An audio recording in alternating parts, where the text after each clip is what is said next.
Hello, I'm Stephen Rich from the University of Maryland, and this is August 28th, and I have the pleasure today of interviewing Dr. Irene Litvan for the MDS archives. We're coming to you from the meeting in Copenhagen.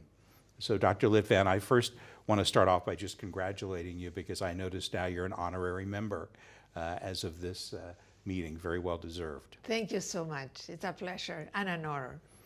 Well, let's go back a little bit. Can you just tell us something about your upbringing and your early education? Well, I was born in Uruguay from a Jewish family, so I had a lot of education and instill a lot of values and relevance regarding education and achievement. Mostly my dad kept always saying, whatever you do, just try to do the best you can. And I think that has been a motto, trying to do the best you can. And also the feeling that you have to work hard, but it is because you want to do it better. Right. And what did your parents do? What was their occupations? My mother was a mother that would stay in home and also would help my dad. And my dad had a small industry, a factory that would make socks. So we lived in Uruguay, and it was a lovely country because, you know, everything was good, education extremely high, and middle class was very, very large compared to other countries in South America. And it was a peaceful life. There were no violence or anything like that. So your house would always be open and you would be in the streets without any problems whatsoever. How did your family get to Uruguay originally? Well, my grandfather was born in Russia, in Ukraine, as well as my grandmother. And they were from very small towns. Interestingly, my grandmother went to Uruguay going to America, and her sister came to the United States going to America. So she ended up in New York while my family ended up in Uruguay. I see. So my dad actually was born in Argentina, where they initially went, and then they moved to Uruguay. On the other hand, my mom was born in Poland, that part of Poland that goes between Russia and Poland. And she came, fortunately, in 1933, so before the World War II. Right. And then tell us about your education. So I did my school in Uruguay, did the university in Uruguay. And as I was finishing in Uruguay, there was a dictatorship. So in order to escape from that dictatorship, we decided to leave the country, and I went to Spain, and I spent 7 years there. I spent 7 years there. Yeah. And your family moved to Spain then? My family, no. I just got married in Uruguay, and my husband and I moved there. I see. But the rest of the family was in Uruguay. I see. On the other hand, an older brother, a middle brother actually, had moved before to Barcelona as well. So I had to kind of convalidate my studies, and I started my residency in neurology, actually family medicine first, and then neurology. It was hard, actually, now that I think about it. Did you go to medical school in Spain or in Uruguay? I went to medical school in Uruguay, but it was extremely good because when I arrived to Barcelona, I felt that my knowledge was excellent compared to the other people. And so I felt pretty good with that. And then from there, you did your residency initially in family medicine? I did family medicine because I couldn't get into neurology. I see. Because the problem is that when I arrived to Spain, they had told me that there wouldn't be any problems, that they needed a physician. That was not the truth. Yeah. When I arrived, actually, they had cut the amount of people that could go that were foreign. Actually, when I went to Spain, I had the recommendation from the embassy of Uruguay and Spain that Spain was a lovely country, as it is, and that physicians were needed. However, when I arrived there, there was a way of entering into your fellowship that was I don't know how to say it now. How do you say you have to compete? Right. Compete or yes. Okay. Yeah. So it was competitive then. It was a competitive. position, yes. And this competition was only for people that were Spanish. Initially, it was for everybody. But when they saw that there were so many physicians coming from South America because of all the dictatorship in South America, then they changed that. So I couldn't enter. So everything was forbidden for people that were foreign. So actually it was not easy. Yeah. But suddenly I saw that there was a position that was open, and it didn't say anything about being or not a foreigner. So I competed, and I got the first prize and the first place. And happens to be that they didn't want me to be the first one, and they didn't want me to be there. So I had to argue with a lawyer that had been actually one of the immigrants from Spain to Uruguay, and he was well received in Uruguay when it was the Spanish War. So he was so happy to be able to give back to my country in that way. And so they allowed me then to take an exam, and I took an exam and I passed it, and they said, well, let's see if she can do another exam. So I did a third one, and I passed it. And then they said, okay, you have the position. Right. So I got the position, but this is actually not something that I wanted. So I wanted to go into neurology because this is what it was my love. So what I did was I'm going to try to compete in any position that would be in any hospital. And I found a hospital and I competed, but I didn't know how to speak Catalan, and that was an issue. That was a language in Barcelona. So I entered as a volunteer, but summarizing, I was able to get the position, and I did all my residency there. And then when I finished, I did neuropsychology because that was something that I wanted to do. Right. And came the opportunity to come to the US. I really wanted to do research, so I came to the NIH. I just want to go back a little bit. What was your initial interest in neurology? So my interest in neurology was learning how the brain functioned.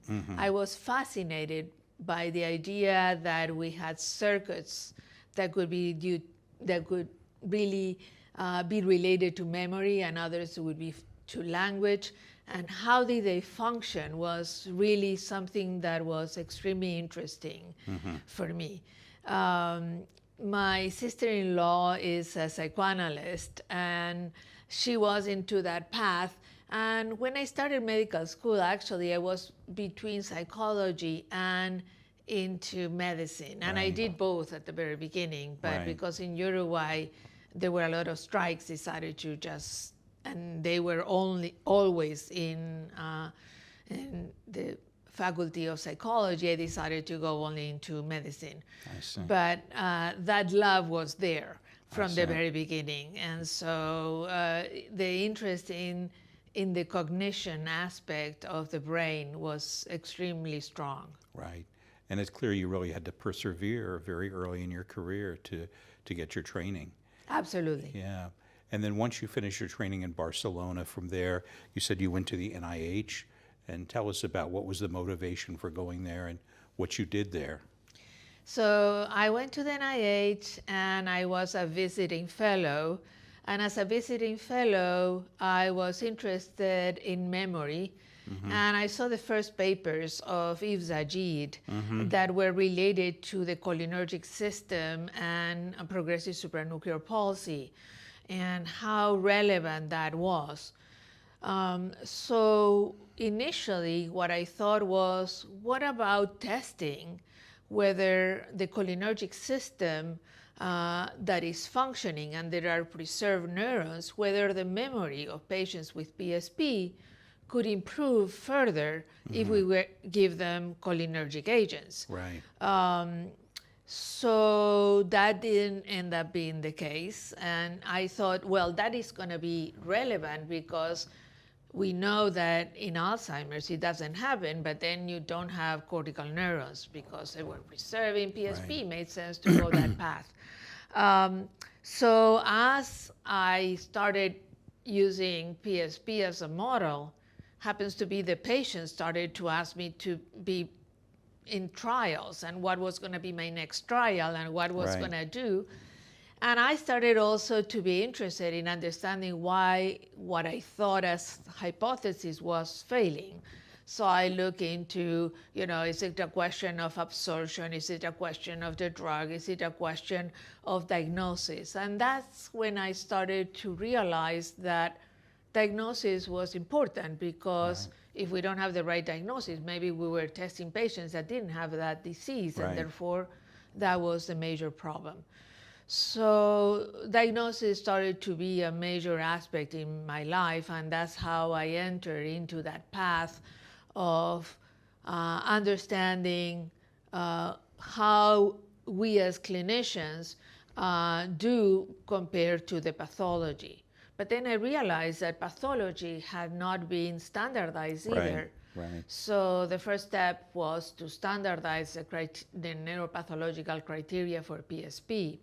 So put together a group of experts in neuropathology and tested them with cases that I put together to try to see whether they would all come up with the same diagnosis or not, and end up making up a diagnosis for PSP. And once we had that, then we went to doing the clinical and so on and so forth. Who were you working with at the NIH at that time? I was working initially in epidemiology, and then I moved. Initially, actually, when I went to as a visiting fellow, I worked with Thomas Chase. Thomas Chase was the one that did experimental therapeutics, and his main focus was really Parkinson's disease and dementia, both areas. So those are the ones that I really work, and from there is that I could start the studies. But then later on, I realized I had to repeat my residency in neurology to be able to be a neurologist in the United States. So I repeated all of it. Well, don't pass over that because that's a lot. I think you were at Georgetown. Is that correct? I was at Georgetown, yes. Yeah. Did you have any difficulty getting accepted into the program there? No problem. I see. And this was a whole nother residency you had to repeat. Yes. Yes, a whole new residency. And what was that like, going through a residency for a second time? It was hard.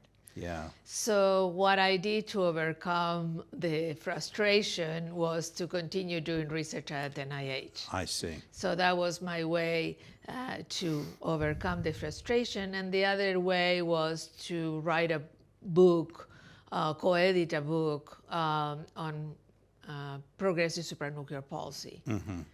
So because my role model was Ajit, who was doing a lot of work on PSP, that I asked him if he would be willing to be the co-editor, and he accepted.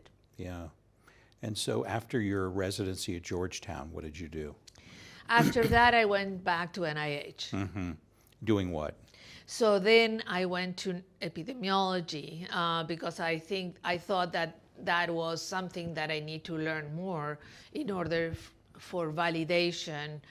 So all the things that I was interested, I thought I would learn more the methodology if I were to be an epidemiologist. Yeah. So I did the work from there. And continued, I know, your work on PSP, and Yes. it sort of ultimately culminated in the diagnostic criteria, which has subsequently been revised, but yours was really kind of the first and the most rigorous. Can you tell us what was involved in that? Because, as you know, I was involved too, and it really, on your part, took a great effort to get so many people from all parts of the world together for this. Can you tell us what went into that? Because that must have been maybe your first really high-profile publication in a sense, or maybe one of your highest profile. Yes, that was it. I mean, I think the first step for me as difficult was the neuropathology, putting together neuropathologists from the world when it wasn't my actual field. Right. I knew the field of PSP, so it was easier for me to put together and select the people. And fortunately, all experts like you were nice to accept being part of the study. And because we had all the data in which we had looked at the how clinicians did compared to pathology, we had a real good starting point in addition to the literature and each of your knowledge. So it was a combination of really data gathering, gathering in each of your presentations, discussing the literature, and then coming up with that criteria. Yeah, it stood the test of time for a very long time. More than 20 years. Right. We know now there's more to PSP than the Richardson presentation. Let's kind of change a little bit. How did you first get involved in the MDS, and what have you accomplished through the MDS? Well, they invited me to a meeting, and it was interesting because despite that I was doing PSP and I was very involved in diagnosis and all that, because I was coming from cognition, I didn't have the image as I was a movement disorder specialist. Right. So it was an interesting way of entering. But once I met the people, I thought that it was the right place for me to be because I thought it was a phenomenal society, really accommodating and very hospitable to everybody that would enter, and that people would help each other. So for me, the Movement Disorder Society has been extremely, extremely important. And you just completed your term as treasurer. I completed the term as treasurer, which was a real honor and pleasure as well. Yeah. Let's go back a little bit. So you finished your residency and you went back to the NIH and doing a lot of important work on PSP. Along the way, who have been your mentors? You already mentioned Ajit. Can you tell us a little bit about how that came about, that mentoring, and what other mentors you've had? The truth is I didn't have real mentors because real mentors are those that really bring you up and give you a lot of possibilities and are on top of your career. I didn't have that. Right. But I did have role models, people that I thought were excellent and that I admire. And Ajit was one of those.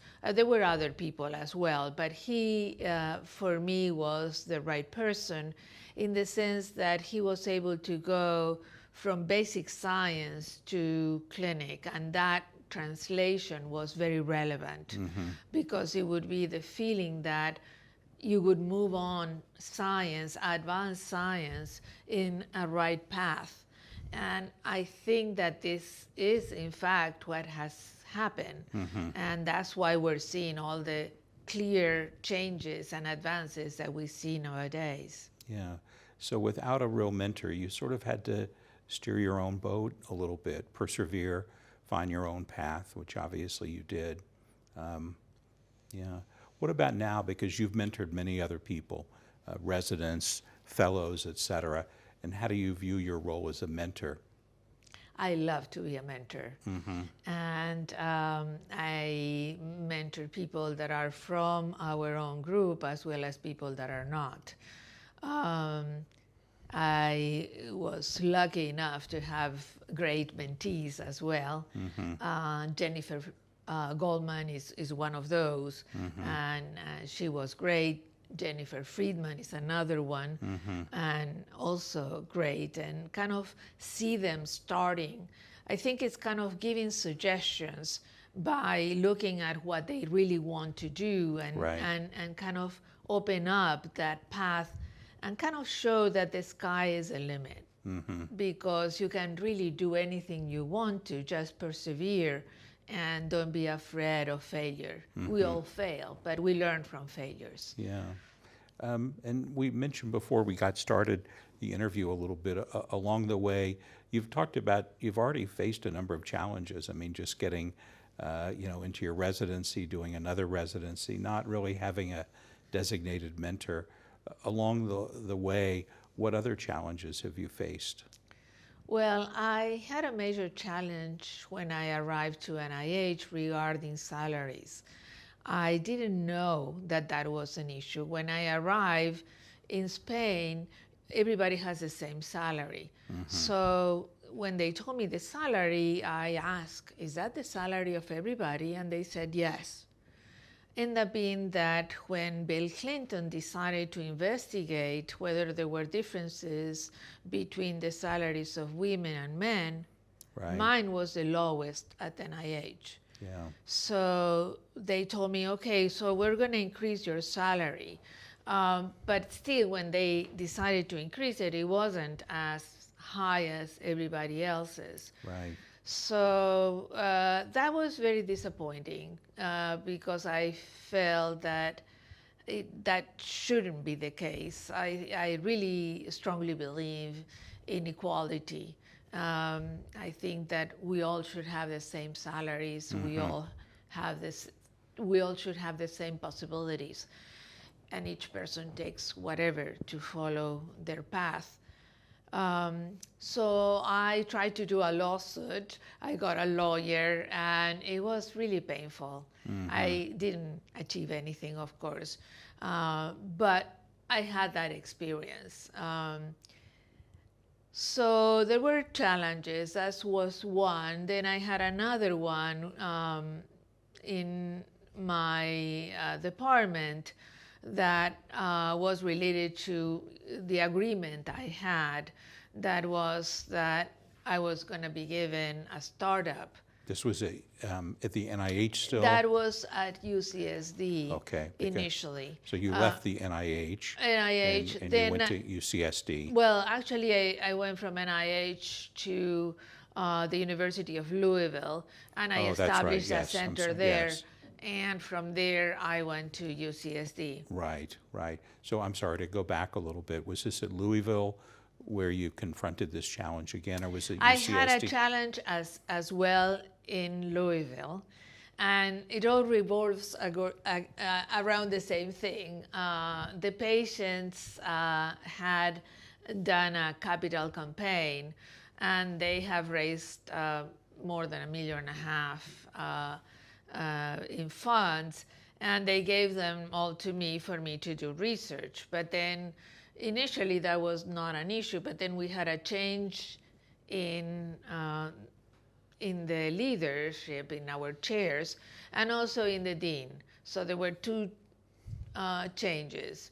And at the end result, the new chair wanted to get the funding, which I felt that was completely inappropriate.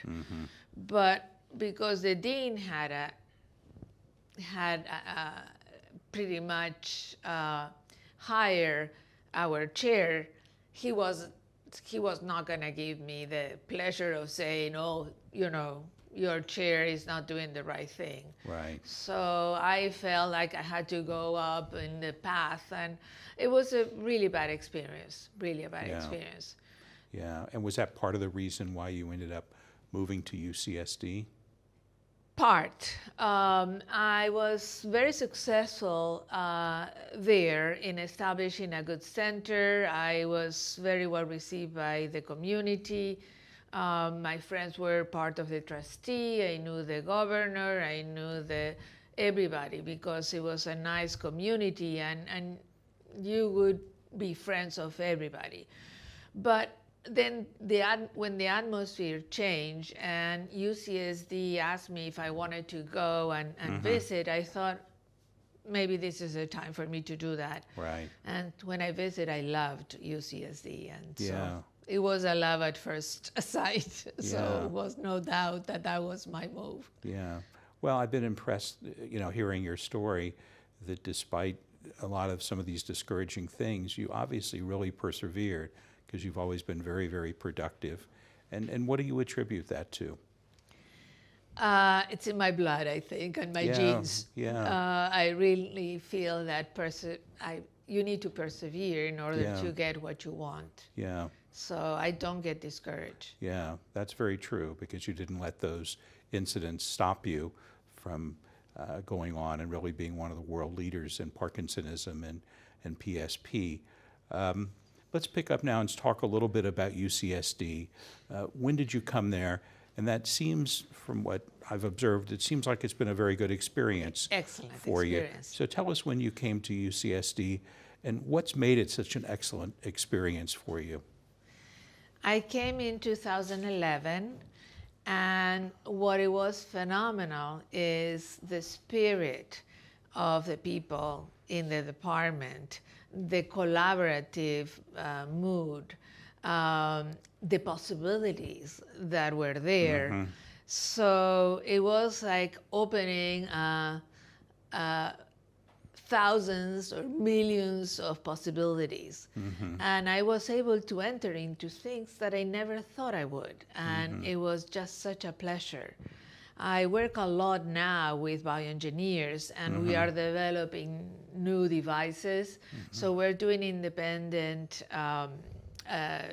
investigator-independent studies that end up in actually NIH grants, that I think it's a phenomenal thing. But they are really translatable into practice. And for example, one of the things that I'm doing now is to try to measure the amount of levodopa in blood, so we could have a more objective way of managing patients. We manage them by symptoms, but this is kind of like before you could learn how to measure glucose, and you were managing by symptoms, but that is not the right way to go. So I work with bioengineers that are nano bioengineers that are developing, they follow this idea of measuring levodopa in blood. And so initially we were very ambitious, because I initially wanted to continuously measure levodopa, but we were able to do that if we were doing it in animal models, but we couldn't do it in humans. The amount of levodopa is so small that was very difficult. So we decided to start as it was in glucose and in endocrinology. And so we started doing punctures, and that worked out. So now we're able to measure levodopa, and we initially did it. We're now moved to humans, and it seems to be very accurate. And so we're very, very happy. And moreover, we have also developed, this is all pilot. We need to go into bigger sample sizes, but so far in our pilot studies seems to be very accurate. And we're able to measure the sweat, because we have sweat in our fingers. So you just put your finger and you're able to measure right away the amount of levodopa. And so it's completely innocuous, it's really great. And so we're really happy. So we want to go with an NIH grant now that we're writing up to try to really be able to validate it in a big sample. One thing at UCSD, it kind of seems, based on some of your prior experiences, that just sort of equity and support from the department is really key. What's been your experience with that at UCSD, and contrasting to where you had been before? Because those are key elements in someone's ability to be successful. Absolutely. Initially, there was some issues with the prior chair that everybody had a bad experience. So because it was so, it was everybody, I didn't feel discriminated, let's put it that way. So he was let go, and the current one is just fabulous. And I'm extremely happy. I mean, really a young blood with a lot of energy and encouraging and not micromanaging. That is just lovely, because that allows you to really develop on your own. I truly love what I do, and I feel always thankful for being paid to do what I'm doing. Right. If you had to go back a little bit with your career in retrospect, is there anything you would have done differently or changed?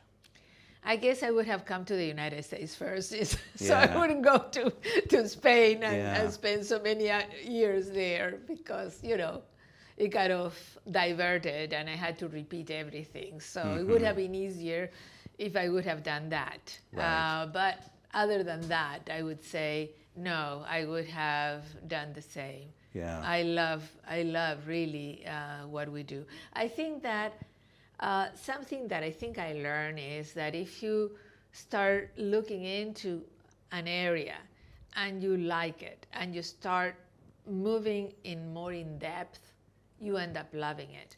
Because as more as you know, you want to know more. And so it's a never-ending scenario. So. And with PSP, what are the changes that you've seen? Because you were involved with PSP very early in your career, and you've stuck with it. What have been the big changes that you see?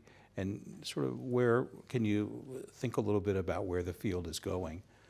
Well, what I see is something that I had never thought I would experience in my life, and that is the possibility of doing therapeutic trials. To slow the disease progression. So the therapeutic trials we did initially were just symptomatic. And the ability of knowing about the disease and the pathogenesis in more detail, knowing that how the disease spread, all the possible causes of the disease, allows us to move in different directions. And then knowing the genes and what those genes have to represent as the end problem, basically, that also talks about pathogenesis, is extremely important. And I think that we have such a knowledge that the path to discovery and end up finding the right agent is not going to be so hard. So it's a question of trying. And with Adam Boxer this year, we submitted a grant to NIH to do a platform trial. That is a way of testing, as in the ALS field has been done, that is to test several drugs with only one placebo. So the patients are able to try any of the 4 possibilities, and if one fails, they can go to the others, and another one can be tried. So it is a much faster and it's less expensive way of moving the field forward. Right. And I think that we got a very high percentile, so I think that we're likely to be funded. So I think that would really move the field forward. And from there, I think as in ALS, we're going to be able to get into a drug that is really the most, the best thing that I can ever think. Right. I think there is a lot more to do. I think we need to improve the criteria of corticobasal degeneration so we can also move into that direction as well. So I think that that would allow us to better understand that illness as well. So I think that many more things need to be done.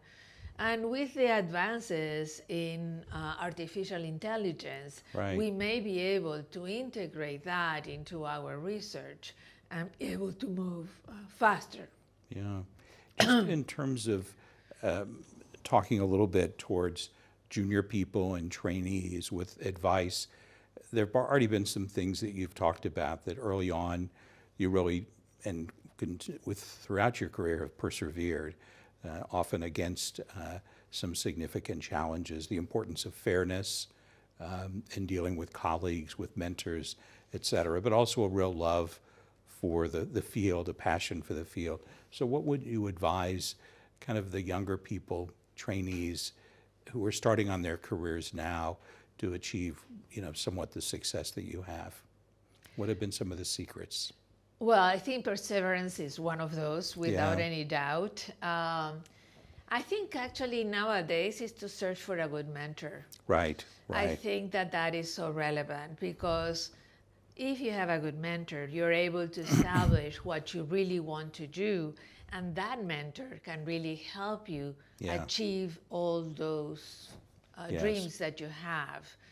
And that's kind of what I think I've done, in fact, in my group.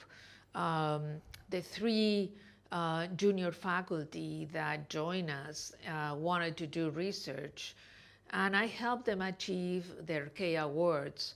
So all the three of them have a K award that is just phenomenal. Yeah. And I think that is kind of showing what you need to do in order to get what you want. Right. And how to search for the things that you're really interested in and not get distracted. Yeah, so finding a mentor.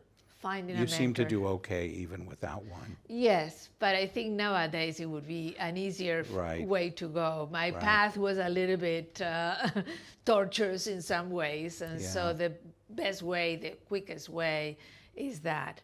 And I think also to think that the sky is the limit, that you always need to think that there is always something that you can do and that you can improve, and something that you need to search.